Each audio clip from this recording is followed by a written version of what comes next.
Aku tidak pernah menyangka bahwa diriku akan dibongkar dan disusun ulang sepenuhnya dalam sebuah perjalanan seperti ini. Namaku Elan Cohen, siswa tahun ketiga di Akademi Sains Elit Tel Aviv, Israel, dan calon mahasiswa MIT di masa depan. 80% teman sekolahku akan masuk ke Universitas Ivy League. Kami pikir kami berdiri di puncak pendidikan dunia. Namun pada bulan Maret 2025, sebuah berita meledak di sekolah. Kunjungan inovasi ke Swiss dan Jerman yang telah kami rencanakan selama setengah tahun, tiba-tiba diubah menjadi studi tur ke Indonesia karena anggaran yang tidak mencukupi. Satu minggu penuh, reaksi teman-temanku seperti mendengar sebuah penghinaan besar. Indonesia, bukankah itu negara agraris dan pariwisata? Apa yang bisa kita yang akan ke Harvard dan Stanford pelajari di sana? Aku juga sama bingungnya. Dalam benakku, Indonesia hanyalah sebuah negara kepulauan yang sesekali muncul di berita karena Bali, sumber daya alam, dan sistem pendidikan yang terlihat berusaha keras tetapi inovasinya dipertanyakan. Bagaimana mungkin bisa dibandingkan dengan lembaga penelitian di Swiss dan Jerman? Malam itu, seluruh asrama seperti meledak. Semua orang mengeluh, gila-gilaan mencari informasi, dan saling mengejek. Kami bahkan sudah merencanakan bagaimana kami akan menahan diri melewati minggu yang menyiksa ini. Kami terlalu percaya diri, bahkan bisa dibilang terlalu sombong. Saat pesawat lepas landas, aku masih membaca data PDB, kepadatan penduduk, dan sistem pendidikan Indonesia di ponselku, mencoba meyakinkan diri bahwa ini hanyalah sebuah liburan yang membuang-buang waktu. Namun, semua prasangka itu hancur berkeping-keping. 30 menit setelah kami mendarat di Bandara Internasional Soekarno-Hatta. Pada saat itu, aku sama sekali tidak tahu bahwa dalam 7 hari ke depan, kepulauan ini akan membuatku terus-menerus mengalami kehancuran emosional, keterkejutan, rasa malu, kekaguman, refleksi, dan bahkan, di beberapa momen, untuk pertama kalinya aku serius memikirkan, apa sebenarnya arti menjadi seorang elit? Aku masih ingat hembusan AC yang tenang saat pintu kabin pesawat terbuka dan lampu bandara yang terang namun tidak menyilaukan. Kami menyeret koper kami melewati koridor, mengira akan melihat fasilitas yang tua dan kacau. Namun, kami tidak menyangka tingkat kebersihan, desain tata ruang, dan kejelasan penanda sama sekali tidak kalah dengan bandara-bandara besar di Eropa yang pernah kami kunjungi. Ben, temanku, bergumam pelan. Sepertinya berbeda dari yang kubayangkan. Tak ada dari kami yang menggubrisnya, karena tidak ada yang mau mengakui secepat itu bahwa prasangka kami mulai goyah. Guncangan yang sebenarnya terjadi ketika David lari kembali dari toilet.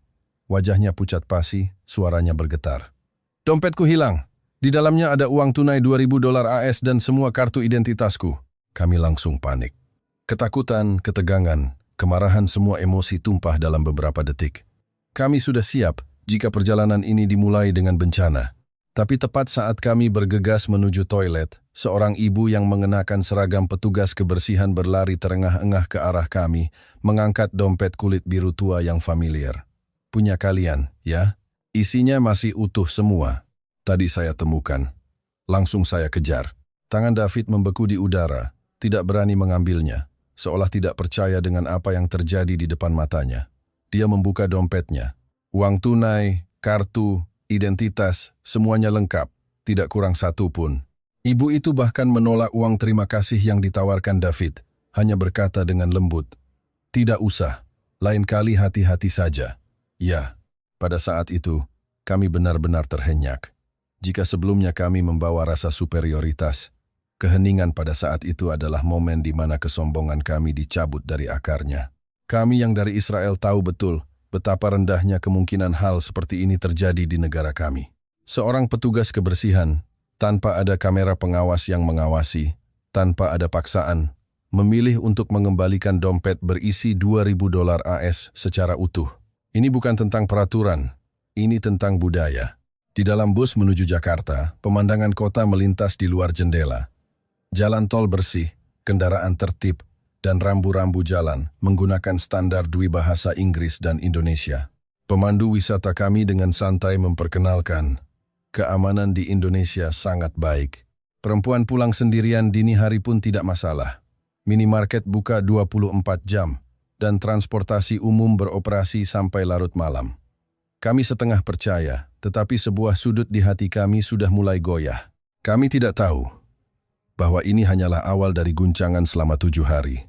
Selanjutnya, kami akan melihat keamanan kota yang sesungguhnya di jalanan Jakarta pada dini hari, dibuat tak bisa berkata-kata oleh kehebatan riset di Laboratorium Universitas Indonesia untuk pertama kalinya menyadari bahwa salah satu pusat ekosistem digital Asia Tenggara ada di depan mata kami di BSD City, menghadapi ketegangan geopolitik di Kepulauan Natuna, menyaksikan kegilaan dan keberanian anak muda di pusat startup, dan menata ulang pemahaman kami tentang peradaban di sebuah kota yang memadukan kuno dan modern. Akhirnya, saat akan meninggalkan negara ini, kami mengakui bahwa kami bukan lagi sekumpulan remaja sombong seperti 7 hari yang lalu. Semua ini dimulai dari dompet kecil itu di Bandara Soekarno-Hatta. Aku sering merenungkan kembali kejadian di bandara hari itu. Mengapa hal itu memberikan dampak yang begitu mendalam bagi kami? Di permukaan, ini hanyalah insiden dompet yang dikembalikan. Tetapi yang benar-benar mengguncang lubuk hati kami adalah kebaikan yang dianggap sebagai hal yang wajar. Di dunia yang kami kenal, probabilitas hal seperti ini terjadi sangatlah rendah, begitu rendah hingga hampir tidak perlu diharapkan. Namun di Indonesia, hal itu seolah menjadi norma sosial yang tak terucapkan.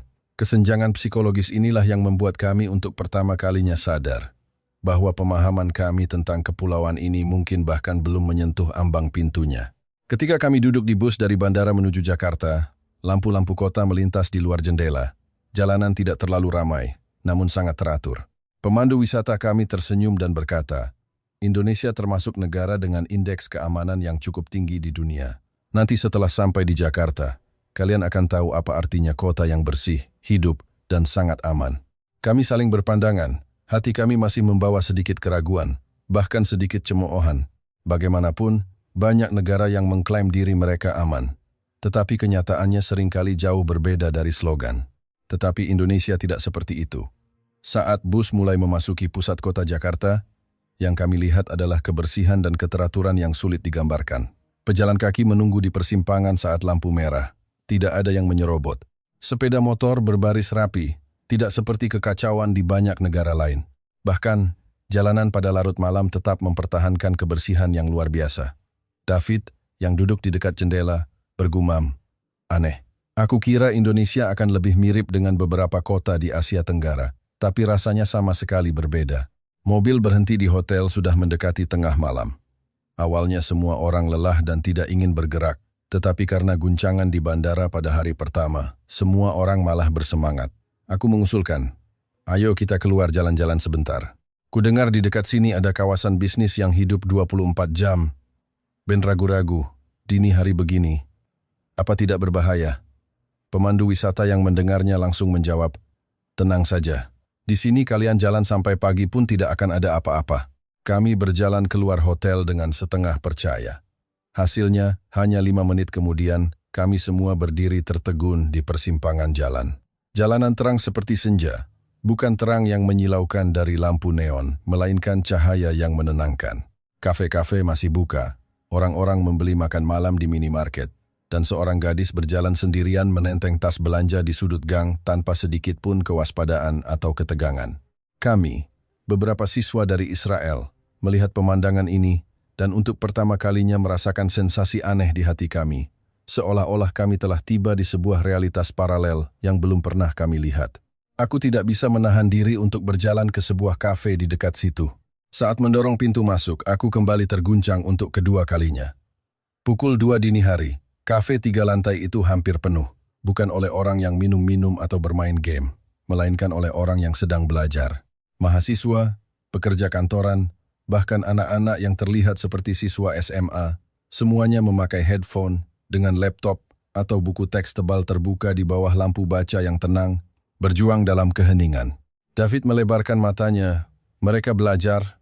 Pukul 2 dini hari, aku tersenyum pahit. Biasanya jam segini kita sedang apa? Main game atau mengobrolkan? Seorang mahasiswi Indonesia di sebelah kami mendengar kami berbicara bahasa Inggris dan tersenyum ramah. Kalian orang asing, ya? Pertama kali ke Indonesia, keramahan yang alami ini membuat kami sedikit lengah. Dia memberitahu kami bahwa dia setiap malam datang ke sini untuk belajar, karena di rumah terlalu berisik.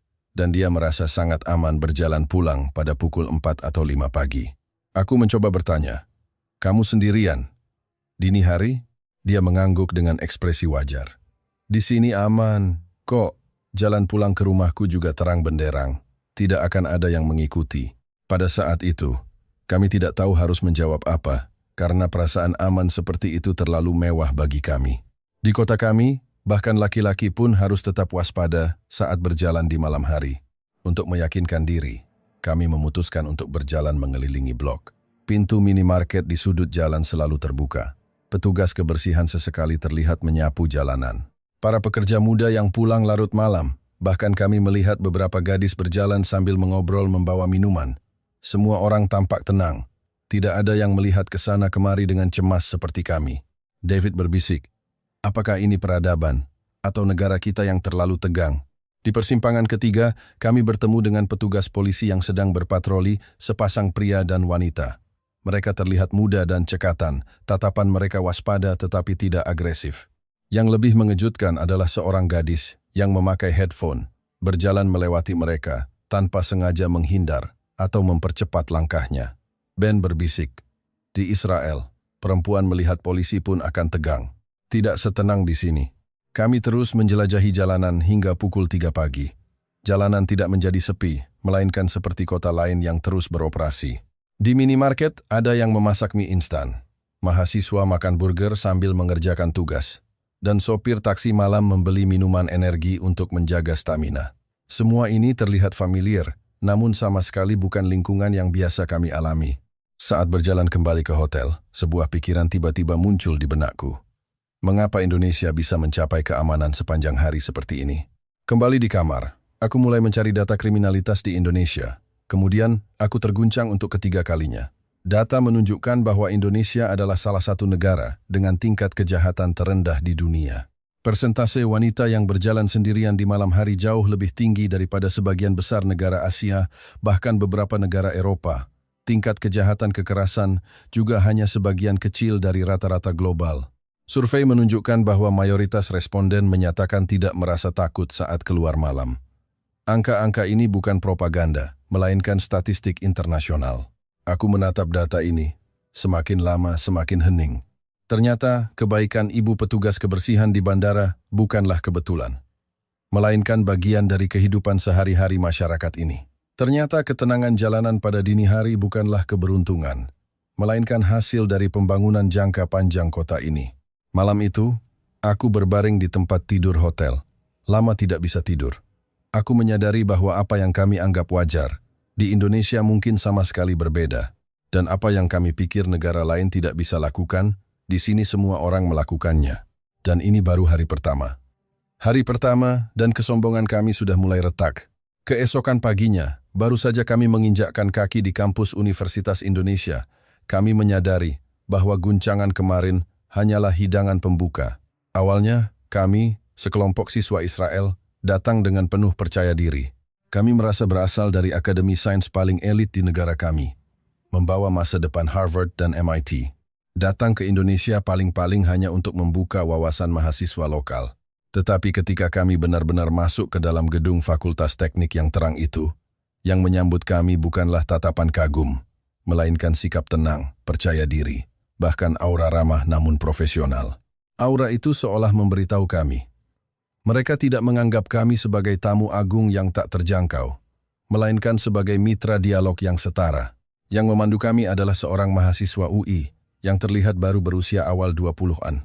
Dia memperkenalkan diri dalam bahasa Inggris yang fasih, dengan aksen dan intonasi yang bahkan lebih stabil daripada David, yang biasanya bertanggung jawab atas pidato bahasa Inggris di kelas kami.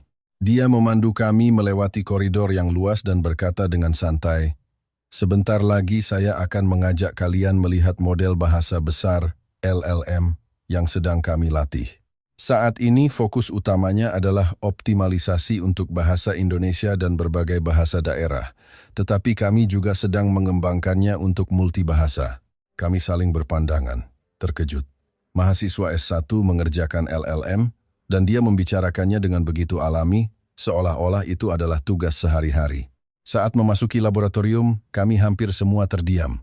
Ruangan itu penuh dengan rak server, layar monitor pelatihan AI, dan antarmuka visualisasi data. Di Israel, sebagian besar pusat penelitian yang kami kunjungi setidaknya dipimpin oleh mahasiswa S2 atau S3. Tetapi di sini, mahasiswa S1 menjelaskan sambil melakukan debugging model, dengan gerakan yang terampil seperti seorang insinyur.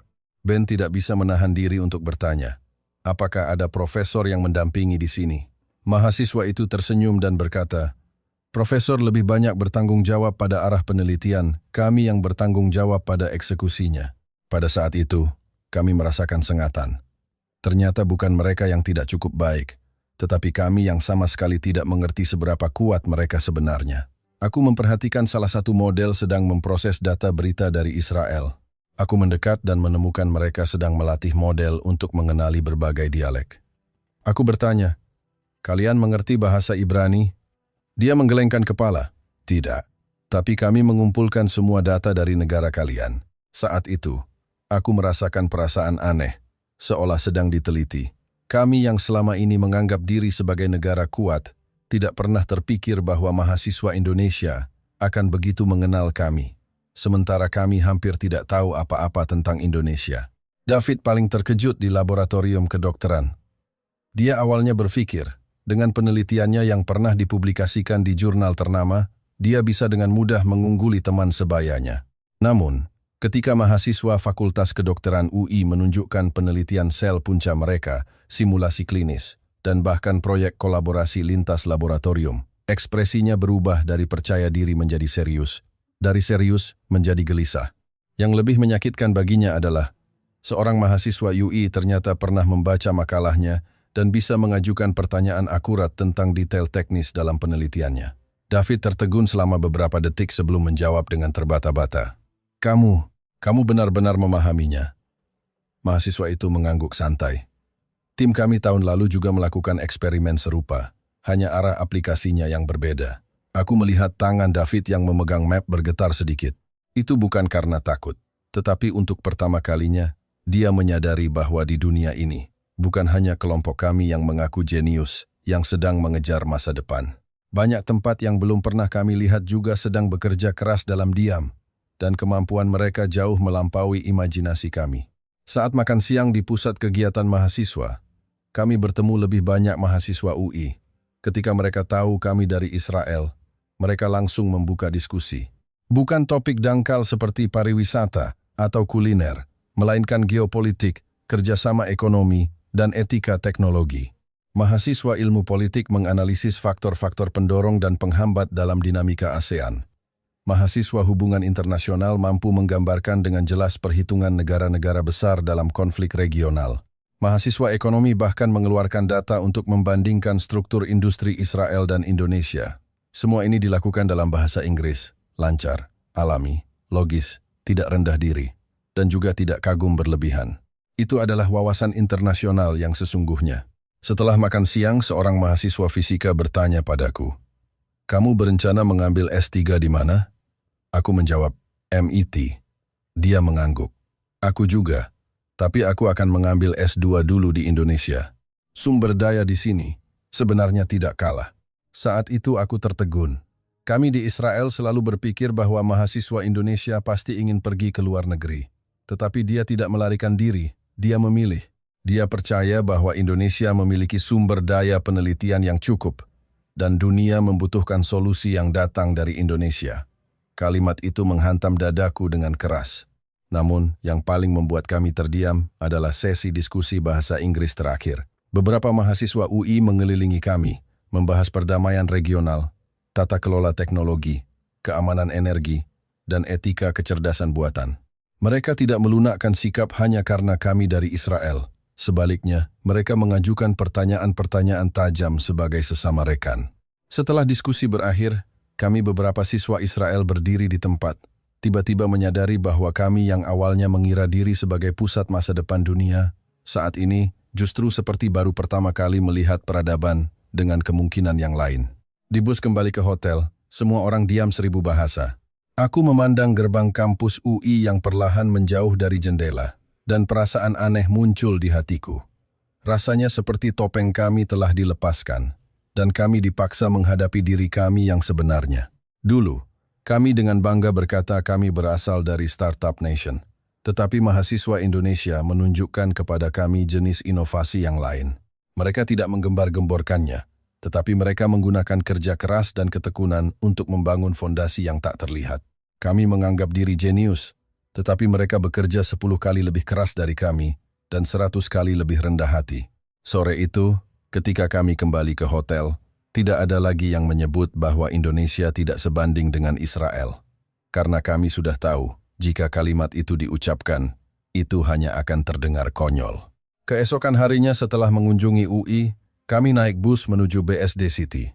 Sepanjang jalan, pemandangan perlahan berubah dari perkotaan menjadi hamparan hijau. Kemudian perlahan muncul deretan bangunan modern yang sederhana namun sangat canggih. Pemandu wisata memberitahu kami, tempat ini disebut BSD Green Office Park, jantung industri digital Indonesia. Awalnya, kami mengira kalimat itu sedikit berlebihan, seperti banyak negara yang akan memperindah promosi kawasan teknologinya. Namun, ketika bus benar-benar memasuki kawasan itu, kami semua, termasuk band yang masih menyimpan sisa-sisa kesombongan, langsung terdiam. Pemandangan di depan kami bukanlah sebuah kawasan, melainkan sebuah kota teknologi yang sedang beroperasi penuh. Gedung-gedung riset dan perkantoran berderet, tingginya tidak berlebihan, tetapi rapi dan kokoh. Fasadnya minimalis, tetapi memancarkan nuansa masa depan yang kental. Jalanannya bersih, penunjuk arah jelas, bahkan sistem transportasi internalnya pun sangat teratur. Para karyawan, dengan kartu identitas tergantung di leher mereka, berjalan dengan langkah cepat. Wajah mereka menunjukkan ekspresi yang aneh, bukan stres, melainkan fokus yang memiliki tujuan jelas. Untuk pertama kalinya aku menyadari, tempat ini jauh lebih kompleks daripada pulau pariwisata yang kami bayangkan. Setelah kami turun, seorang insinyur senior asal Indonesia datang menyambut kami. Namanya Bapak Budi. Penampilannya santun, nada bicaranya ramah. Tetapi dalam sekejap saat kami bertukar kartu nama, dia mengejutkan kami semua. Lulusan MIT, bisik David pelan. Mereka kembali dari MIT. Insinyur itu tersenyum. Betul. Saya menyelesaikan S3 di sana dan langsung kembali untuk membantu. Indonesia sangat membutuhkan talenta riset dan pengembangan. Dia mengatakannya dengan ringan. Tetapi aku tahu bahwa setiap lulusan S3 MIT memiliki keistimewaan untuk memilih pekerjaan di mana saja di dunia. Tetapi dia memilih untuk kembali ke Indonesia. Kekuatan di balik pilihan itu membuatku tiba-tiba tidak bisa lagi meremehkan kekuatan teknologi Indonesia. Kami dibawa masuk ke sebuah gedung riset besar. Yang menyambut kami adalah dinding pajangan raksasa yang menampilkan ekosistem digital, koridor dengan kontrol suhu dan kelembaban yang presisi, serta deretan laboratorium yang penuh dengan peralatan canggih. Aku pernah mengunjungi perusahaan teknologi di Israel dan melihat peralatan canggih di laboratorium Amerika, tetapi nuansa di BSD benar-benar berbeda. Ini bukan pameran, ini adalah masa depan yang sedang beroperasi. Pak Budi menunjuk ke diagram alur di dinding, menjelaskan kemajuan proses saat ini. Kami sedang mendorong teknologi baterai EV generasi berikutnya, diharapkan bisa masuk ke tahap produksi massal tahun depan. Ben seperti tersambar petir. Baterai EV, kalian sudah melakukannya? Insinyur itu mengangguk, seolah-olah menyatakan hal yang biasa. Ya, ini target kami. Peran Indonesia dalam rantai pasok nikel global sangat penting. Kami harus terus maju. Aku melihat diagram alur yang besar itu, tiba-tiba merasakan beban yang tak terkatakan. Industri teknologi global AI, mobil otonom, kendaraan listrik, ponsel, peralatan medis, semuanya membutuhkan komponen dari rantai pasok ini. Dan Indonesia adalah salah satu pemain kuncinya. Dulu kami tidak pernah serius memikirkan hal ini, karena kami mengira Indonesia hanya negara penghasil bahan mentah. Tetapi pada kenyataannya, mereka sedang membangun salah satu jantung industri masa depan dunia. Saat melanjutkan kunjungan, kami tiba di sebuah departemen yang khusus mengerjakan teknologi finansial. Insinyur menyebutkan bahwa sebagian besar perusahaan modal ventura global bermitra dengan startup Indonesia, terutama untuk sistem pembayaran digital dan inklusi keuangan. Saat itu, aku melihat mata Ben sedikit bergetar. Karena perusahaan investasi ayahnya banyak bekerja sama dengan perusahaan Eropa. Ternyata, salah satu sumber teknologi yang diandalkan oleh perusahaan-perusahaan itu adalah Indonesia. Pandangan dunia kami kembali hancur.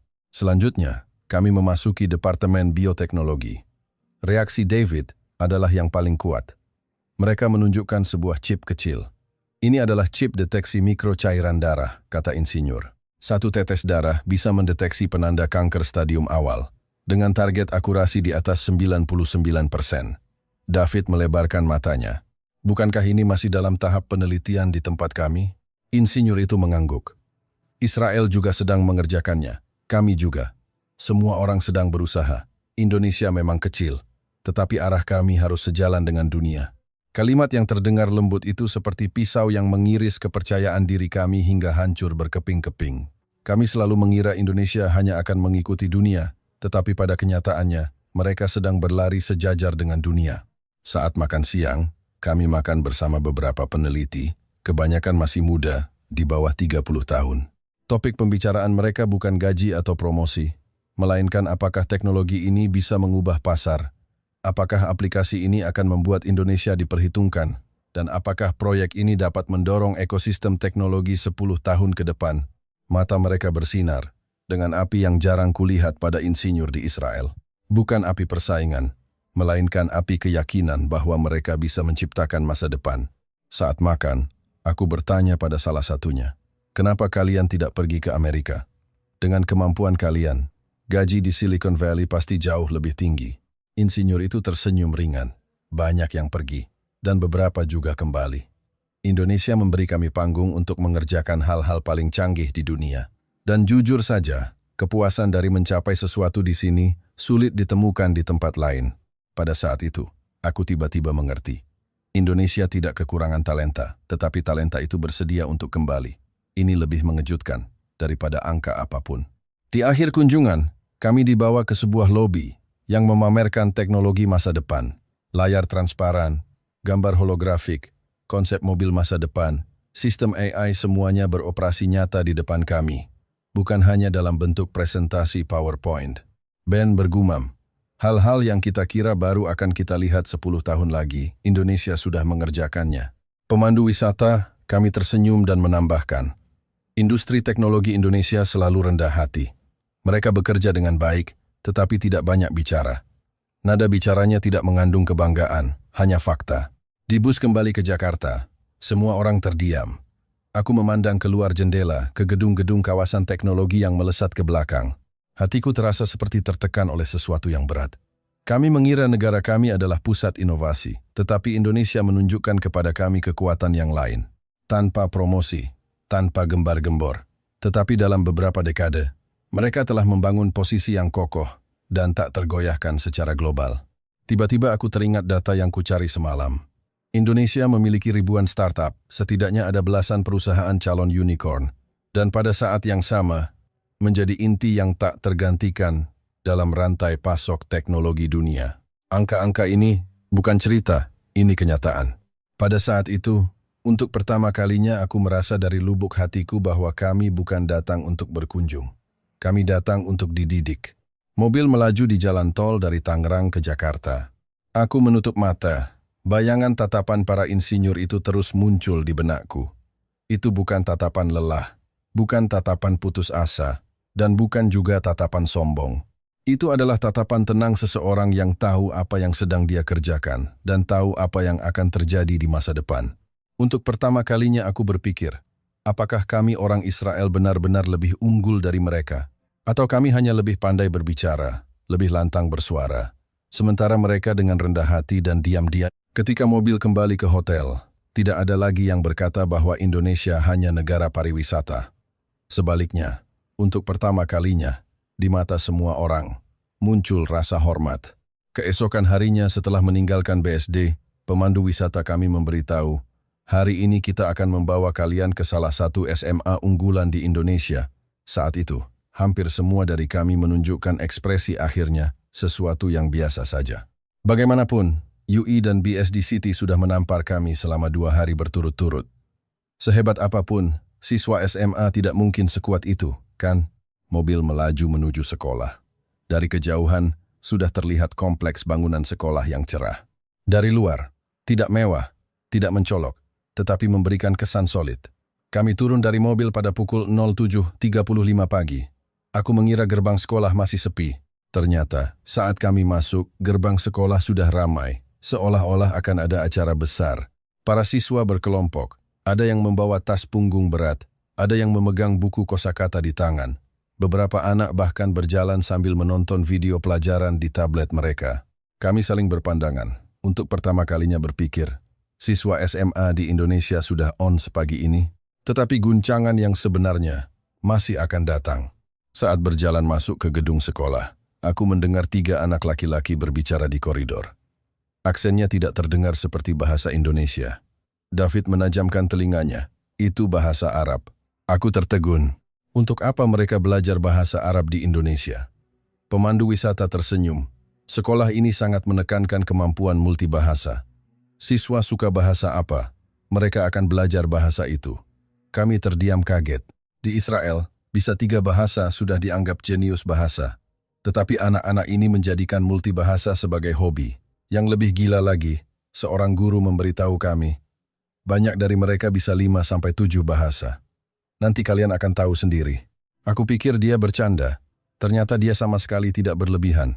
Kelas pertama yang kami kunjungi adalah kelas diskusi bahasa Inggris dengan tema perubahan iklim dan kerjasama global. Aku awalnya mengira ini hanya sesi tanya-jawab dangkal untuk melatih kemampuan berbicara siswa. Tetapi saat kelas dimulai, otak kami seperti dibangunkan.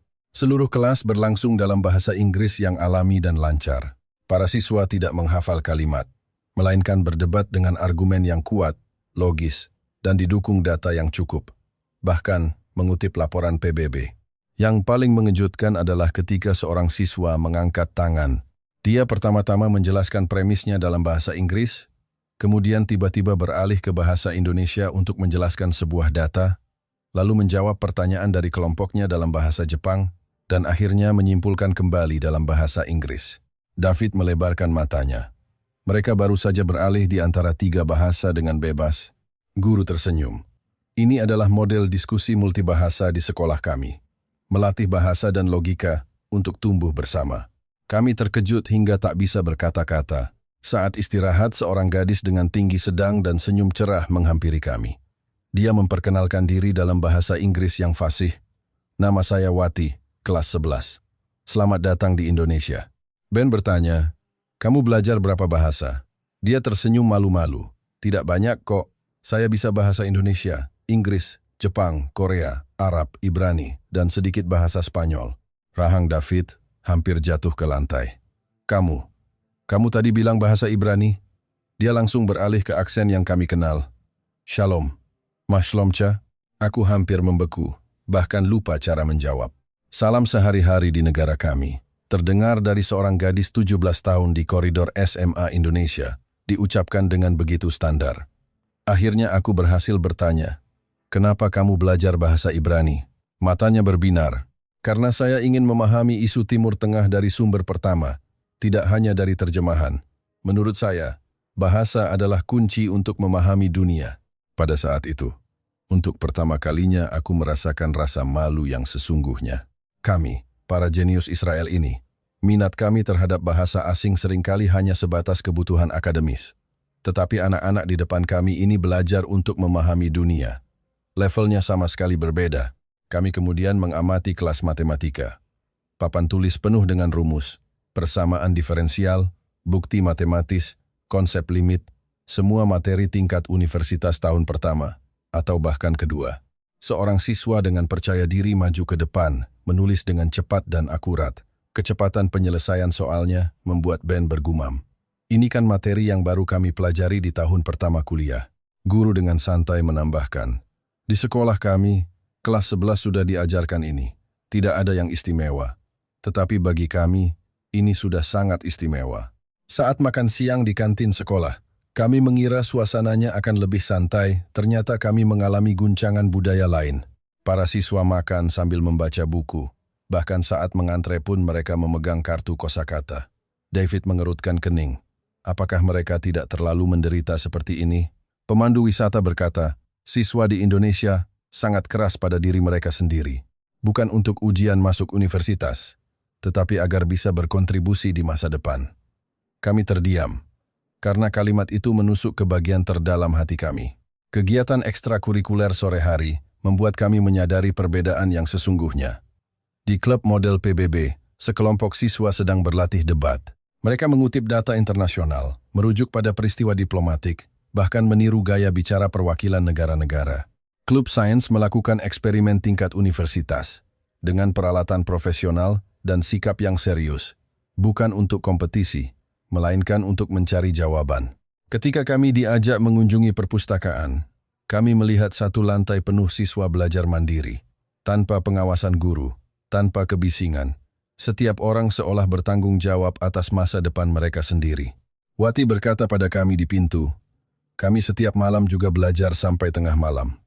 Kadang-kadang lelah, tetapi kalau memikirkan masa depan, rasanya sepadan. David bertanya pelan, apakah kalian tidak stres? Wati berpikir sejenak. Stres pasti ada, tapi kami tidak bersaing untuk mengalahkan orang lain, melainkan untuk menjadi versi diri kami yang lebih baik.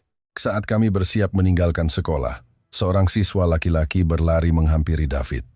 Anda kan David yang menulis makalah tentang genetika sel punca itu. Saya sudah membacanya, menurut saya luar biasa.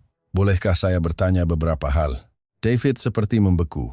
Makalahnya dibaca, diserap, dan dianalisis oleh seorang siswa SMA di Indonesia. Sementara dia sendiri belum pernah membaca satupun makalah dari peneliti Indonesia.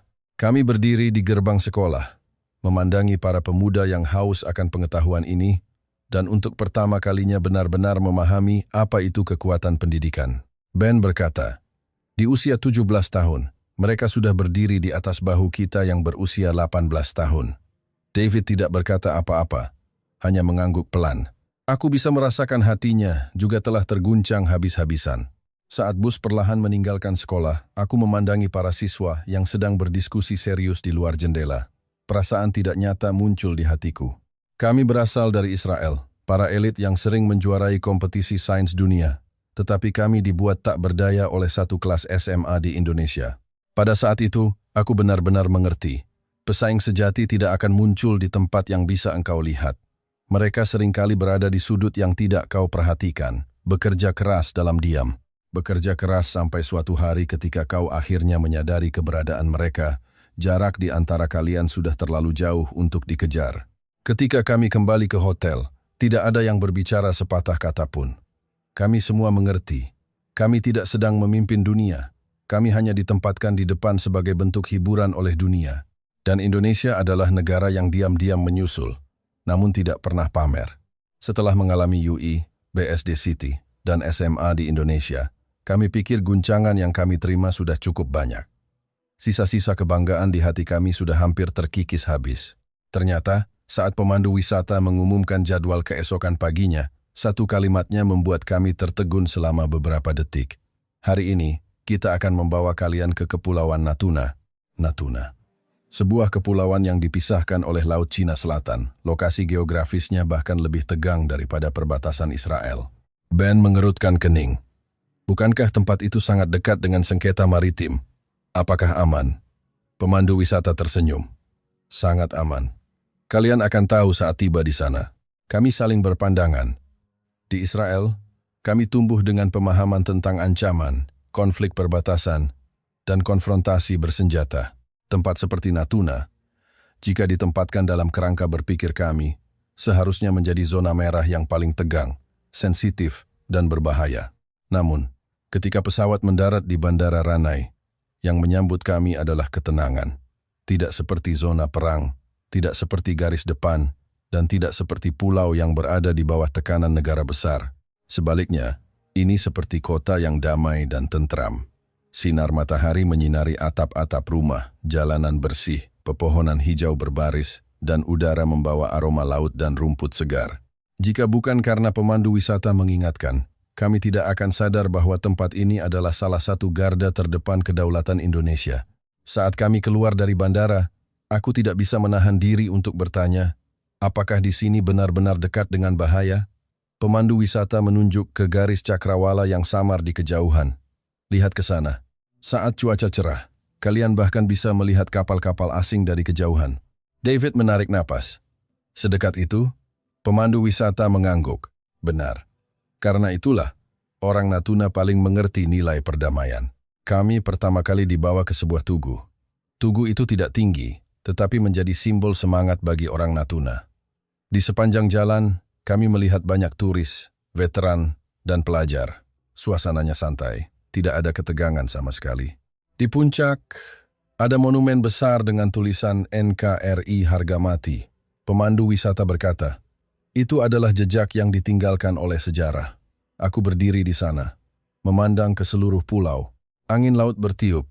Aku bisa melihat kapal-kapal nelayan di kejauhan. Aku tidak bisa tidak berpikir, jika ini adalah perbatasan Israel, pemandangan seperti apa yang akan kulihat. Kawat berduri, tentara bersenjata, mobil patroli, pos pemeriksaan. Tapi di sini, tidak ada. Hanya ada angin laut, sinar matahari, dan sesekali kicauan burung. Kami kemudian mengunjungi sebuah bunker peninggalan perang. Begitu masuk, aku terkejut. Dinding batu yang lembab memantulkan cahaya lampu kuning, gema suara bergema perlahan di dalam gua.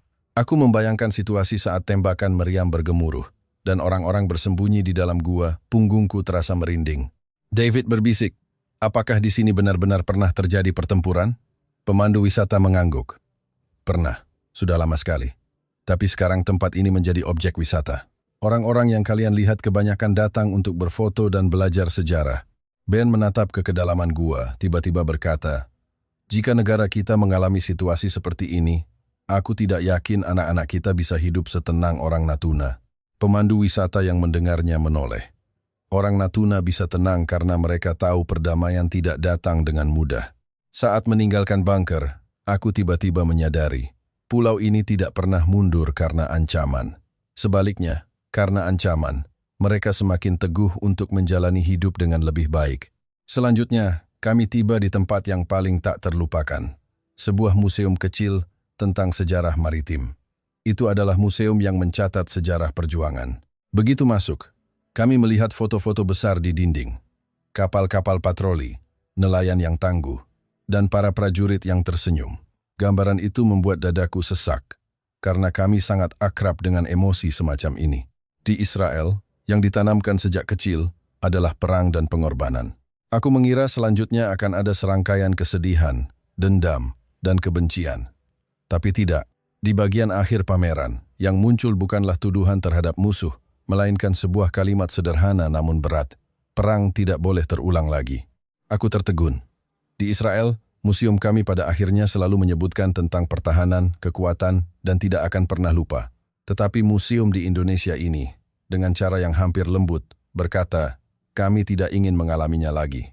Ben terdiam untuk waktu yang lama sebelum berkata, mereka merasakan sakit, tetapi mereka tidak membenci. David menambahkan pelan, yang lebih mereka inginkan adalah perdamaian, bukan kemenangan. Saat meninggalkan museum, perasaanku sangat kompleks. Orang Israel terbiasa maju dengan membawa luka. Orang Indonesia, dengan membawa luka, memilih untuk menyembuhkan.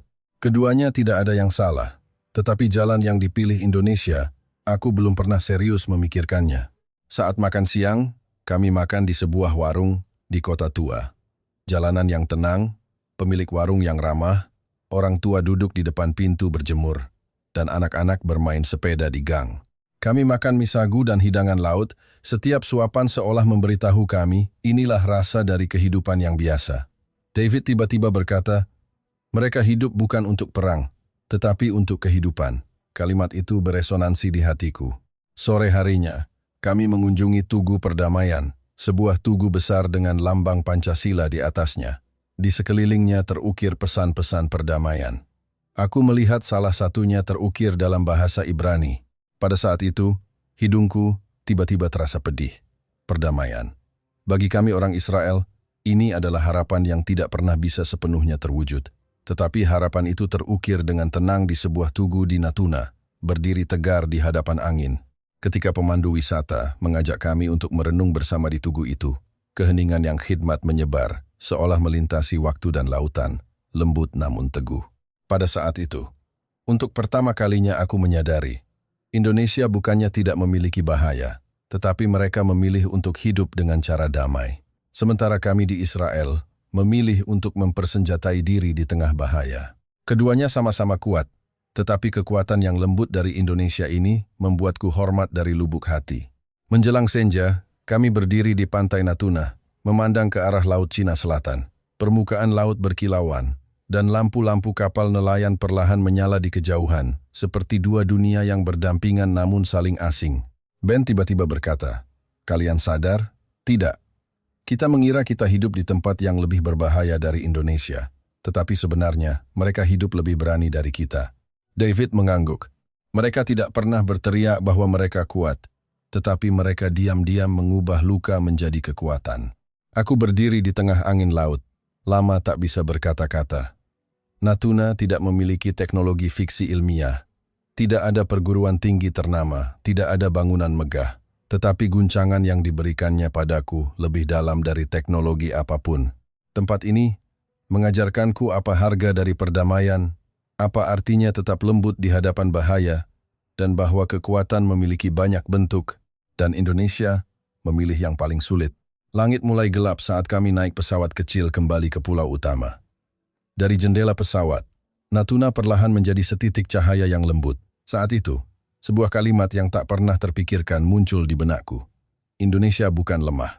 Indonesia adalah orang yang tahu betul kegelapan dunia, tetapi tetap bersikeras menyalakan lilin. Dan kekuatan semacam ini lebih dalam dari meriam, dari tentara, dari semua yang kami kira sebagai kekuatan. Malam setelah kembali ke Jakarta, kami pikir guncangan dari Natuna akan butuh waktu untuk mereda. Namun pemandu wisata berkata, "Besok, kita akan membawa kalian ke pusat startup di Jakarta. Di sana berkumpul sekelompok orang paling muda dan paling berani di Indonesia." Kalimat itu membuat kami kembali bersemangat, tetapi juga membawa keraguan. Startup, inovasi, dan Indonesia, tiga kata ini sepertinya tidak pernah terhubung erat dalam benak kami. Kami pikir inovasi hanya milik Israel, Amerika, atau Eropa. Kami pikir Indonesia hanya bisa memproduksi dan mengolah sumber daya alam. Kami pikir anak mudanya hanya mencari kestabilan. Namun, keesokan harinya saat kami melangkah masuk ke sebuah taman inovasi yang terbuat dari kaca dan logam, kami langsung sadar bahwa kami salah lagi. Begitu pintu terbuka, gelombang energi yang dipenuhi aroma kopi, suara ketikan keyboard dan diskusi menyapu kami. Ruangannya terang, terbuka, dan futuristik. Di dinding, tertulis slogan besar dalam bahasa Inggris. "Make it happen, even if you're small." Ketika aku melihat kalimat itu, aku tertegun sejenak. Budaya startup di Israel menekankan kecepatan, agresivitas, dan disrupsi. Tetapi kalimat di Indonesia ini membawa kekuatan yang lebih lembut dan mendalam.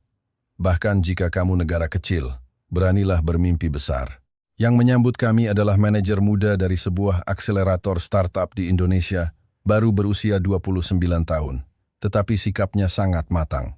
Dengan bahasa Inggris yang sangat fasih, dia berkata, "Hari ini, saya akan menunjukkan kepada kalian bagaimana orang Indonesia, dengan sumber daya yang terbatas, bisa berjalan hingga mampu mengubah dunia."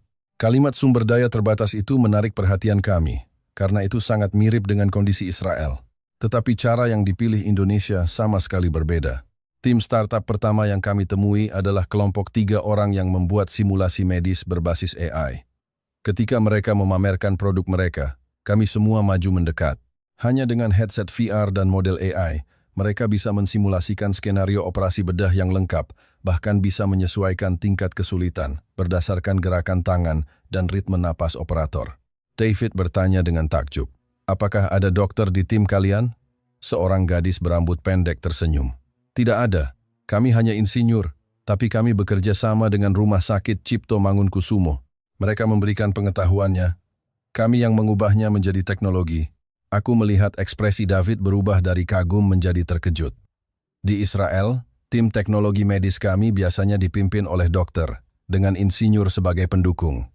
Tetapi di Indonesia, sebaliknya, insinyur yang proaktif menciptakan masa depan kedokteran lebih awal. Tidak heran Indonesia memimpin di bidang integrasi perangkat lunak dan keras. Logika mereka bukan apakah ini mungkin, melainkan coba dulu, perbaiki, lalu kembangkan. Tim startup kedua hanya terdiri dari 2 orang, tetapi mereka menciptakan sistem yang tidak pernah kami bayangkan, menggunakan data kelautan dan citra satelit untuk memprediksi jalur topan dengan kesalahan minimal. Mereka berkata, "Indonesia setiap tahun terkena dampak bencana alam, jadi motivasi kami bukan mencari uang, tetapi melindungi nyawa." Sistem mereka bahkan telah diadopsi oleh beberapa negara kepulauan Pasifik. Ben, setelah mendengarnya, terdiam beberapa detik sebelum berkata, "Kalian melakukan ini untuk seluruh kawasan." Pemuda Indonesia itu mengangguk. Sumber daya Indonesia terbatas, jadi kami lebih mengerti artinya berbagi. Kalimat berbagi itu seperti pukulan telak di hati kami. Tim ketiga lebih gila lagi. Seorang pemuda yang mungkin baru berusia 24 tahun, sudah 3 kali mendirikan startup. Produknya adalah alat ajar cerdas, berbasis AI, yang bisa secara otomatis menganalisis kelemahan belajar siswa dan menghasilkan latihan yang disesuaikan. Dia berkata dia berasal dari desa kecil. Waktu kecil bahasa Inggrisnya sangat buruk sampai gurunya menyerah. Itulah sebabnya dia ingin menciptakan produk yang memberikan kesempatan tidak menyerah ini kepada lebih banyak anak. Mata David memerah mendengarnya. Aku tahu kenapa. Di negara kami, hanya jenius yang berhak mendapatkan sumber daya. Tetapi di Indonesia, para pendiri startup mereka justru ingin sumber daya mengalir ke yang paling lemah. Ini adalah sistem nilai yang belum pernah kami sentuh. Saat makan siang, kami makan nasi kotak bersama para pendiri startup. Harganya tidak sampai Rp50.000, tetapi isinya penuh satu kotak. Para kreator Indonesia ini makan sambil terus menulis kode dan berdiskusi teknis, seolah-olah waktu tidak pernah cukup. Ben bertanya pada salah satunya, "Kenapa kalian tidak bekerja di perusahaan besar dulu? Mungkin lebih stabil." Orang itu tertawa. Indonesia tidak punya minyak melimpah, tidak punya tambang besar, tidak punya lahan luas. Satu-satunya yang bisa kami andalkan adalah otak kami. Kami tidak berani berhenti. Aku tertegun. Kalimat ini jelas terkait dengan karakter bangsa Indonesia secara keseluruhan. Kesadaran sebagai negara berkembang, tetapi bukan rasa rendah diri, melainkan dorongan untuk terus maju ke atas. Sesi simulasi pendanaan sore harinya lebih mengejutkan. 4 tim Indonesia melakukan presentasi di hadapan 3 investor. Awalnya kami mengira levelnya akan seperti pemula, ternyata presentasi mereka, argumen, analisis pasar, dan proyeksi keuangan, semuanya setara dengan tim profesional di negara kami. Salah satu tim bahkan menyapa kami dalam bahasa Ibrani, "Shalom, Todah Rabah Shibatem." "Halo, terima kasih sudah datang." Kami semua tercengang. Mereka menjelaskan, "Karena kalian dari Israel, kami belajar beberapa kalimat. Ini adalah bentuk sopan santun dan rasa hormat. Sementara kami, bahkan belum bisa mengucapkan terima kasih dalam bahasa Indonesia dengan benar." Untuk pertama kalinya aku sadar, kekuatan sejati anak muda Indonesia bukanlah teknologi, melainkan kemauan untuk proaktif melangkah demi memahami orang lain. Setelah rapat selesai, investor benar-benar memberikan dana awal sebesar Rp3 miliar kepada tim tersebut. Kami melihat para pendiri startup Indonesia itu saat berjabat tangan. Wajah mereka tidak menunjukkan kesombongan atau pamer, melainkan senyum lega yang sederhana dan tulus, akhirnya bisa terus bekerja keras. Itu adalah ekspresi yang belum pernah kulihat di Silicon Valley. Menjelang senja, kami berada di taman atap gedung, memandangi pusat kota Jakarta. Gedung-gedung pencakar langit berkilauan di bawah matahari terbenam, dan lampu-lampu jalan perlahan menyala. Seorang gadis Indonesia menghampiri dan duduk di sebelah kami. "Bagaimana menurut kalian Indonesia?" tanyanya. Ben langsung menjawab, "Jauh lebih kuat dari yang kami bayangkan." Dia tertawa. "Tidak juga, kami masih terus berusaha." Kemudian dia menambahkan kalimat yang tidak akan pernah kulupakan. "Indonesia bukan negara terkuat, tapi kami selalu berusaha menjadi lebih baik." Pada saat itu aku tiba-tiba mengerti. Masa depan tidak bergantung pada keajaiban atau keberuntungan, melainkan pada sekelompok anak muda yang bersedia bekerja keras dalam diam dan tidak pernah menyerah. Setelah kembali ke hotel, tidak ada satupun dari tim yang bermain game, membuka media sosial, atau menonton drama. Semua orang duduk diam di lobi, seolah-olah tertekan oleh kekuatan tak terlihat. David yang pertama bicara. "Kalian sadar tidak? Impian anak muda Indonesia lebih besar dari impian kita." Ben mengangguk. "Mereka bukan demi ketenaran, bukan demi gaji, tetapi benar-benar ingin mengubah dunia." Tenggorokanku tercekat. Kita selalu mengira kita adalah yang terbaik, tetapi mereka sama sekali tidak bersaing dengan orang lain. Mereka bersaing dengan diri mereka sendiri kemarin. Semua orang terdiam. Keheningan ini bukan karena tidak nyaman, melainkan karena kesadaran. Malam itu, aku berbaring di tempat tidur, lama tidak bisa tidur. Untuk pertama kalinya, aku serius memikirkan satu pertanyaan. Apa sebenarnya negara maju itu? Apakah itu kekuatan militer, teknologi, PDB, atau sikap dalam menghadapi masa depan? Indonesia memberiku jawaban yang jelas. Mereka tidak berteriak, tidak membual, tidak mengklaim diri sebagai nomor satu. Tetapi, mereka bersedia untuk maju selangkah di setiap hal kecil. Dan langkah-langkah inilah yang menumpuk menjadi masa depan Indonesia. Tiba-tiba aku teringat kalimat yang pernah diucapkan pemandu wisata. Indonesia memang tidak besar, tapi kami berjalan sangat jauh. Malam itu, aku akhirnya mengerti. Indonesia tidak terlahir kuat. Mereka kuat karena mereka tidak pernah menyerah untuk membuat diri mereka lebih kuat. Meskipun hanya bisa maju sedikit, mereka tetap maju. Dan inilah semangat yang paling perlu kami, orang Israel, pelajari kembali. Setelah melihat energi dari para pemuda di pusat startup Jakarta, kami pikir kami sudah memahami seperti apa kekuatan masa depan Indonesia. Teknologi, inovasi, kolaborasi lintas batas, konsep-konsep ini terus berputar di benak kami. Tetapi jadwal keesokan harinya membuat kami sadar bahwa kekuatan Indonesia jauh lebih dari itu. Bahkan bisa dibilang, sebelum itu, kami belum benar-benar menyentuh jiwa Indonesia. Pemandu wisata membawa kami ke tempat yang sama sekali tidak kami duga, kawasan budaya tradisional di Jakarta. Begitu turun dari mobil, kami melihat deretan bangunan tua peninggalan kolonial yang terawat baik, jendela kayu, teralis besi tua, dan jalanan berbatu. Udara dipenuhi aroma rempah yang samar, wangi teh, dan juga aroma kue yang baru dipanggang dengan arang. David mengerutkan kening. Ini kota tua? Pemandu wisata mengangguk. Benar, budaya di Indonesia tidak disimpan di museum, tetapi hidup bersama dengan kehidupan sehari-hari. Kalimat itu tidak sepenuhnya kupahami saat itu. Tetapi saat kami terus berjalan, perlahan aku merasakan guncangan yang aneh.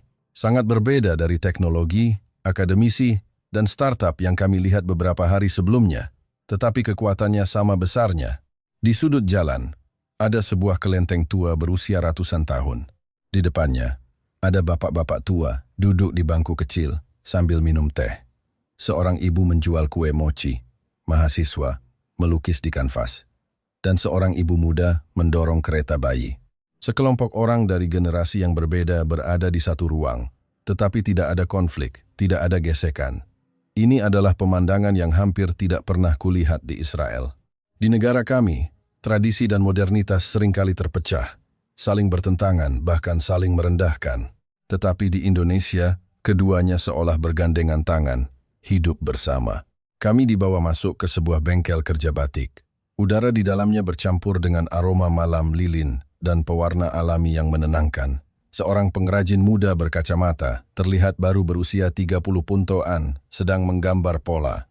Ketika dia mendengar kami masuk, dia mengangkat kepala dan menyapa dalam bahasa Inggris standar. Ben melihat karyanya di atas meja dan bertanya, "Anda melakukan ini untuk melestarikan tradisi?" Pengrajin itu tersenyum, "Bukan melestarikan, tetapi melanjutkan. Tradisi bukan masa lalu, tetapi bahan baku untuk masa depan." Aku tertegun. Kalimat itu lebih mendalam dari pameran teknologi manapun. Dia melanjutkan penjelasannya tentang bagaimana batik Indonesia kini digabungkan dengan pemindaian digital, desain berbantuan AI, dan menunjukkan bagaimana motif tradisional diubah menjadi pola digital, memungkinkan desainer muda untuk menggunakannya kembali pada pakaian, kemasan, dan arsitektur. David berkata dengan takjub, "Kalian menjadikan tradisi sebagai sumber daya inovasi." Pengrajin itu mengangguk. Tentu saja, Indonesia tidak memiliki sejarah kerajaan besar yang mendominasi. Budaya kami berasal dari kehidupan rakyat biasa. Jadi, budaya itu hidup, bukan untuk dipajang. Tiba-tiba aku mengerti mengapa kota-kota di Indonesia tidak seperti beberapa negara lain di mana sejarah dan masa depan ditampilkan secara terpisah. Di Indonesia, mereka bisa menyatu secara alami. Selanjutnya, kami mengunjungi sebuah galeri seni modern. Yang paling mengejutkan adalah tema pamerannya, lipatan waktu Indonesia. Begitu masuk, kami terpaku pada sebuah karya seni. Satu dinding penuh menggunakan struktur dasar dari jendela ukiran tradisional, tetapi dengan proyeksi cahaya dan gambar. Dari sudut manapun kau berdiri, gambarnya akan berbeda. Semakin dekat kau, semakin jelas, dan jika kau menjauh, akan menjadi pemandangan yang lain. Pemandu pameran menjelaskan, ini disebut budaya yang terlipat. Artinya, Indonesia selalu menghadap ke masa lalu dan masa depan secara bersamaan. David berbisik, ini seperti keadaan kuantum. Aku tidak bisa menahan tawa. Kau juga merasa Indonesia seperti superposisi kuantum. Dia mengangguk. Sekaligus kuno dan baru. Sekaligus lembut dan sangat teguh. Dalam hatiku aku berpikir, budaya Indonesia bukan lemah. Itu lentur. Bisa membungkuk, bisa meregang, bisa beradaptasi, bisa berubah. Ini adalah struktur budaya yang sangat langka. Ia bisa menyerap guncangan dari luar, sehingga tradisi tidak hancur, melainkan terus berevolusi. Sore harinya, kami tiba di sebuah kedai kopi tradisional. Meja kayu, lampion kertas, dan jendela dorong yang menghadap ke taman hijau. Aku pikir ini hanyalah agenda untuk minum kopi dan bersantai. Ternyata, begitu pemilik kedai mulai bicara, kami semua terkejut. Dia berbicara tentang pendidikan di Indonesia, diplomasi, dan ketangguhan masyarakat Indonesia. Tapi dia menyampaikannya melalui cerita tentang kopi. Pemilik kedai berkata, biji kopi harus melalui pemanggangan suhu tinggi untuk mengeluarkan aromanya. Masyarakat Indonesia juga begitu. Semakin besar tekanan dari luar, semakin besar pula kemampuan untuk bangkit kembali. David bertanya, lalu, apa inti dari budaya Indonesia? Pemilik kedai berpikir sejenak. Harmoni. Tapi bukan kedamaian yang menghindari konflik, melainkan harmoni yang merangkul konflik ke dalam kehidupan dan menyelesaikannya dengan cara-cara sehari-hari. Pada saat itu, aku hampir merinding. Kami di Israel telah berbicara tentang perdamaian seumur hidup kami, tetapi kami tidak pernah menjadikan perdamaian sebagai sebuah cara. Sementara Indonesia, mereka menggunakan kehidupan untuk mewujudkan perdamaian. Saat aroma kopi menyebar di mulutku, aku tiba-tiba teringat tugu perdamaian di Natuna, diskusi di UI, kegigihan para pendiri startup, dan kemampuan multibahasa para siswa. Semua yang kami lihat seolah menunjuk ke satu inti yang sama. Indonesia mengubah kelembutan menjadi kekuatan, dan kekuatan semacam ini adalah yang paling dibutuhkan oleh dunia di masa depan. Menjelang senja, kami berjalan-jalan di sebuah pasar seni. Di lapak-lapak, ada lampion berdesain teknologi yang terbuat dari kerajinan kertas tradisional, tas modern yang dibuat dengan kain tenun khas daerah, ilustrasi minimalis yang terinspirasi dari warna-warni candi, dan buku catatan dengan kutipan filosofis dari pepatah lokal. David melihat lapak seorang gadis muda Indonesia dan bertanya, "Kamu membuat ini agar tradisi terlihat lebih modis?" Gadis itu tersenyum dan menggeleng. "Bukan. Ini agar tradisi terus terlihat. Indonesia adalah negara kepulauan. Budaya kami tidak akan secara otomatis dilihat oleh dunia. Jadi, kami harus bersinar sendiri." Kalimat itu seperti api tak terlihat yang menyala di dada kami. Dia tidak berkata, "Kami yang terbaik, budaya kami hebat, seluruh dunia harus belajar dari kami." Dia hanya berkata, "Kami harus bersinar sendiri." Dan dia benar-benar melakukannya. Seluruh masyarakat Indonesia melakukannya. Setelah langit gelap, kami berjalan di jalanan yang dihiasi lampion. Cahaya kuning hangat menyinari jalanan berbatu. Pada saat itu, aku tiba-tiba mengerti apa yang membuat Indonesia benar-benar hebat. Bukan teknologi, bukan akademisi, bukan ekonomi, bukan keamanan, melainkan kemampuan mereka untuk memegang masa lalu dan masa depan secara bersamaan tanpa melepaskan keduanya. Dalam perjalanan kembali ke hotel, Ben berkata, "Kalian sadar tidak? Budaya Indonesia bukan untuk meyakinkan dunia, tetapi untuk membuat kita yang melihatnya berefleksi." David mengangguk. Indonesia tidak memiliki sejarah imperialisme, ekspansi, atau agresi, tetapi mereka memiliki kepercayaan diri budaya yang sangat stabil. Aku menambahkan, dan kepercayaan diri itu datang dari kehidupan, bukan dari kekuasaan. Semua orang terdiam selama beberapa detik. Kami semua tahu ini adalah kekuatan yang revolusioner. Karena Indonesia telah membuktikan satu hal penting. Budaya bukan untuk menaklukkan orang lain, melainkan untuk membuat umat manusia menjadi lebih baik. Malam itu, dalam buku harianku, aku menulis, Indonesia adalah tempat yang mengubah kelembutan menjadi teknologi, sejarah menjadi nutrisi, dan budaya menjadi masa depan. Mereka bukan pusat dunia, tetapi mereka adalah arah yang dibutuhkan dunia. Saat menulis ini, sebuah pertanyaan tiba-tiba muncul di benakku. Jika teknologi adalah mesin masa depan, maka budaya adalah jiwa masa depan. Dan Indonesia kebetulan memiliki keduanya. Ketika kami pikir kami telah melihat seluruh wajah Indonesia, mengira kami sudah memahami kedalaman negara ini, pemandu wisata justru berkata, "Hari ini, kita akan pergi ke tempat paling internasional di Jakarta." Kami saling berpandangan, menebak-nebak mungkin itu adalah sebuah distrik bisnis, pusat teknologi tinggi, atau lingkungan ekspatriat di dekat universitas. Ternyata, saat mobil berhenti, kami berdiri di tempat yang sama sekali tidak kami duga. Sebuah kawasan multikultural di Jakarta. Dari kejauhan, yang terdengar di jalanan bukanlah bahasa Indonesia yang familiar, melainkan campuran bahasa Inggris, bahasa-bahasa Asia Tenggara, Arab, Jepang, dan Korea yang terjalin di udara. Restoran di pinggir jalan menyajikan sate Timur Tengah, kari India, pho Vietnam, hingga kebab Turki. David menatap pemandangan itu, tertegun selama beberapa detik. "Ini bukan Jakarta, kan?" Pemandu wisata tertawa. "Ini Jakarta. Hanya saja ini sisi lain dari Jakarta." Kami berjalan masuk, hanya mendengar berbagai aksen yang melayang di udara. Penjual berbicara bahasa Thailand dengan pelanggan. Kurir pengantar makanan muda mengobrol dalam bahasa Filipina. Turis Eropa duduk di sudut gang minum kopi. Pasangan dari Asia Tenggara dan Indonesia bergandengan tangan. Dan sekelompok anak-anak berkulit gelap mengejar seekor anjing. Semua ini terjadi begitu alami seperti bernapas. Tidak ada yang canggung, tidak ada ketegangan, tidak ada label orang asing. Ben bergumam, "Ini bahkan lebih beragam daripada beberapa area di Israel." David mengangguk.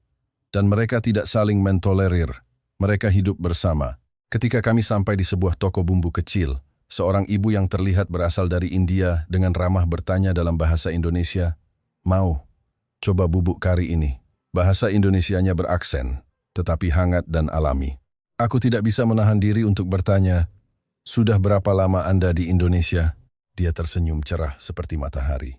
22 tahun, anak-anak saya semua sekolah di Indonesia." David bertanya, "Apakah Anda merasa sulit hidup di Indonesia?" Dia mengangkat bahu. "Di mana-mana sulit, tapi orang Indonesia baik. Itu sudah cukup." Kalimat itu jatuh dengan ringan, tetapi seperti batu yang dilempar ke danau di hati kami. Kebaikan. Dia bilang kebaikan sudah cukup. Bukan kekuasaan, bukan uang, bukan sistem yang sempurna, tetapi kebaikan. Kami terus berjalan, dan tiba di sebuah restoran Timur Tengah. Pemiliknya adalah seorang pengungsi dari Suriah. Dia menyambut kami dengan bahasa Indonesia yang sangat fasih. David bertanya dengan takjub, "Bagaimana bahasa Indonesia Anda bisa begitu bagus?" Pemiliknya tersenyum. "Karena Indonesia menerima saya juga harus belajar bahasa dan kehidupan di sini. Indonesia memberi saya rumah baru." Saat dia mengatakan itu, matanya sedikit berkaca-kaca.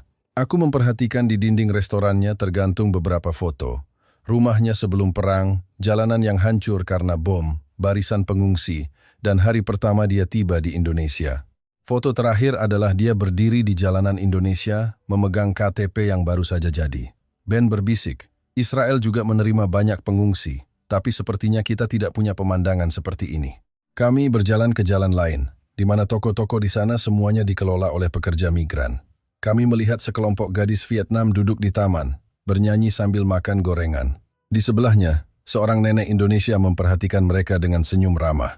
Nenek itu bahkan memberikan beberapa potong kue buatannya. "Ayo, coba makan." Gadis-gadis Vietnam itu sangat senang. David, melihat pemandangan itu, tiba-tiba meneteskan air mata dan berbisik hampir tak terdengar, "Ini tidak mungkin terjadi di negara kita." Aku tahu apa yang dia pikirkan. Masyarakat di negara kami tegang, penuh konflik, dan kompleks secara etnis. Tidak ada tempat yang bisa membuat perbedaan hidup berdampingan secara alami seperti di Indonesia. Dan alasan Indonesia bisa melakukannya bukan karena mereka tidak punya konflik, tetapi karena mereka memilih untuk menyelesaikan konflik melalui kehidupan sehari-hari. Selanjutnya, kami tiba di pusat budaya paling terkenal di area ini. Di dalam bangunan yang penuh energi itu, ada sudut pertukaran bahasa, seminar lintas budaya, konsultasi hukum gratis, dan pameran kisah keluarga imigran. Aku masuk ke ruang pameran, melihat foto-foto yang menceritakan kisah pekerja migran generasi pertama. Anak-anak dari pernikahan campuran, dan perjalanan dari orang asing menjadi orang Indonesia. David berhenti di depan sebuah panel deskripsi. Tulisannya, "Indonesia adalah negara maritim. Laut bukanlah batas, melainkan penghubung." Aku merasa bahunya sedikit bergetar. Di negara kita, perbatasan adalah batas, adalah dinding, adalah simbol ketidakpercayaan. Tapi Indonesia menjadikan laut sebagai jembatan. Tidak heran pulau ini bisa menampung begitu banyak budaya dan wajah yang berbeda. Sore harinya, kami tiba di sebuah masjid besar. Saat kami masuk, di dalamnya sedang berlangsung sholat berjamaah.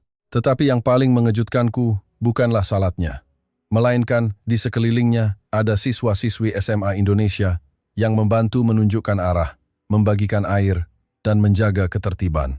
David bertanya pada salah satu siswa, "Kalian relawan?" Seorang gadis mengangguk. "Sekolah kami bekerja sama dengan masjid ini agar kami bisa belajar tentang budaya agama yang berbeda. Indonesia negara yang beragam. Jadi kami harus saling memahami." David tertegun selama beberapa detik sebelum berkata, "Kalian, siswa SMA?" Gadis itu tersenyum. "Iya, Indonesia ke depannya akan semakin beragam. Kami harus belajar bagaimana hidup bersama sejak sekarang." Ketika aku mendengar kalimat itu, hatiku seperti terpukul. Anak-anak di negara kami saat SMA belajar bagaimana cara bertahan, bagaimana memahami diriku. Tetapi anak-anak di Indonesia belajar bagaimana memahami yang lain. Kami melanjutkan kunjungan dan bertemu dengan sebuah keluarga Muslim dari Malaysia. Anak-anak mereka melambaikan tangan kepada kami, "Selamat datang di Indonesia." Ibunya tersenyum dan menambahkan, "Indonesia sangat baik pada kami. Kami merasa sangat aman." David dengan mata memerah berkata pada kami, "Perdamaian bukan slogan. Itu adalah akumulasi dari hal-hal kecil seperti ini."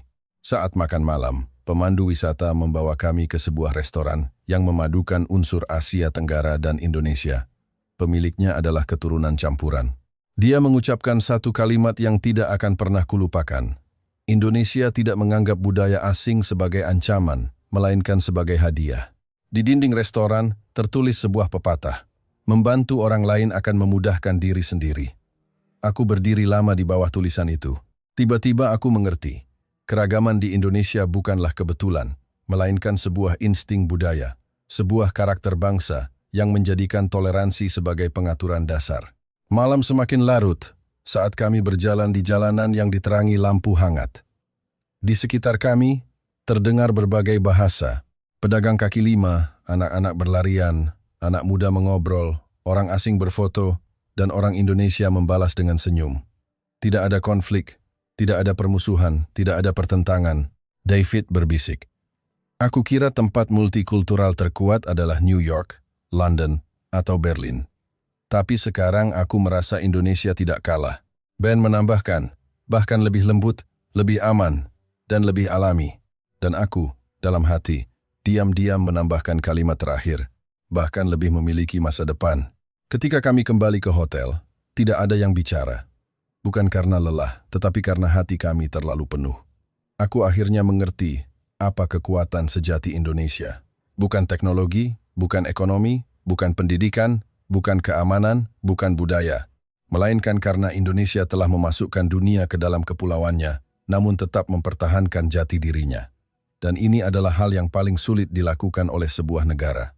Malam itu, dalam buku harianku, aku menulis, "Indonesia bukan pusat dunia, tetapi membuat dunia bersedia datang.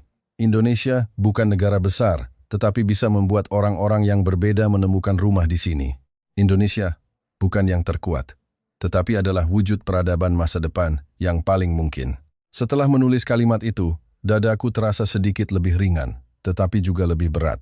Karena aku tahu, yang harus kami pelajari dari Indonesia bukan hanya teknologinya, bukan hanya pendidikannya, tetapi bentuk peradaban yang langka ini, lembut namun teguh, rendah hati namun percaya diri, beragam namun tidak kacau, kecil namun tidak remeh. Inilah Indonesia, dan Indonesia adalah masa depan yang belum pernah kami lihat. Malam sebelum meninggalkan Indonesia, aku berdiri sendirian di balkon kamar, memandangi lampu-lampu kota Jakarta yang satu persatu menyala. Jalanan masih ramai, sepeda motor berlalu lalang, dan monumen nasional di kejauhan seolah diam-diam menjaga kota ini. Pada saat itu, aku tiba-tiba sadar. 7 hari yang singkat ini terasa seperti 7 tahun. Aku memejamkan mata, dan serangkaian gambar melintas di benakku. Petugas kebersihan di bandara yang mengembalikan dompet yang kami kira mustahil ditemukan. Wanita yang berjalan sendirian dengan aman di jalanan larut malam. Mahasiswa di ruang kelas UI yang berdebat dengan argumen tajam tanpa gentar. Energi teknologi yang padat di BSD City. Kegigihan untuk mengejar perdamaian di tengah sejarah yang menyakitkan di Natuna. Tatapan para pemuda di pusat startup yang menjadikan sumber daya terbatas sebagai bahan bakar. Mimpi. Kehangatan budaya tradisional yang memadukan masa lalu dan masa depan. Dan suasana di kawasan multikultural, di mana orang-orang dari berbagai negara saling tersenyum, penuh pengertian, tanpa perlu kata-kata. Awalnya kami mengira Indonesia adalah negara kepulauan kecil, negara pinggiran, dan hanya figuran dalam narasi global. Tetapi setelah 7 hari, Indonesia yang kulihat justru seperti cermin, yang membuatku melihat dengan jelas kebutaanku sendiri. Kami datang dari negara yang menganggap dirinya berada di garis depan inovasi. Tetapi Indonesia memberitahu kami, inovasi bukan hanya teknologi, melainkan sikap. Sikap untuk memeras yang terbaik dari kekurangan, dan menciptakan kemungkinan dari keterbatasan. Kami datang dari tanah yang telah lama terperosok dalam konflik. Tetapi Indonesia memberitahu kami, perdamaian bukanlah hasil akhir, melainkan pilihan. Pilihan untuk percaya pada kemanusiaan, percaya pada hidup berdampingan, dan percaya bahwa masa depan masih layak untuk dicoba. Kami datang dari masyarakat yang bangga dengan para jenius dan elitnya. Tetapi Indonesia memberitahu kami, kekuatan sejati bukan berasal dari kesombongan, melainkan dari kerendahan hati. Dari kemauan untuk belajar, kemauan untuk bekerja sama, dan kemauan untuk menempatkan dunia di dalam hati. Sehari sebelum meninggalkan Indonesia, kami beberapa orang duduk melingkar di lobi hotel. Tidak ada yang ingin bicara, hanya saling menatap dalam diam. Ben tiba-tiba berkata, sebelum datang ke Indonesia, kita berpikir apa yang bisa kita ajarkan pada Indonesia. Tapi sekarang, aku terus berpikir, apa yang bisa kita pelajari dari Indonesia? David melanjutkan. Dulu aku pikir dunia didefinisikan oleh yang kuat. Tapi Indonesia memberiku jawaban lain. Kelembutan juga bisa berjalan sangat jauh. Tidak ada yang menimpali atau membantah. Semua hanya mengangguk. Karena tidak ada kalimat yang lebih tepat untuk menggambarkan perasaan kami. Ketika kami berjalan di jalanan Jakarta, melihat orang-orang dari berbagai ras dan bahasa hidup bersama, aku tiba-tiba mengerti. Indonesia bukannya tidak punya masalah, bukannya tidak punya kelemahan. Tetapi mereka, lebih dari negara manapun, berusaha keras untuk mengubah kelemahan menjadi ketangguhan, mengubah konflik menjadi pengertian, dan mengubah perbedaan menjadi kekuatan. Saat pesawat lepas landas, aku sekali lagi menoleh ke belakang, memandangi daratan Indonesia yang kecil ini. Dari ketinggian, ia hanyalah setitik cahaya di lautan. Tetapi di hati kami, ia seperti benih kehidupan yang jatuh tepat di tengah kegelapan. Aku bahkan sedikit sulit mengakui, sebelum datang ke Indonesia, aku tidak pernah berpikir sebuah negara bisa eksis seperti ini.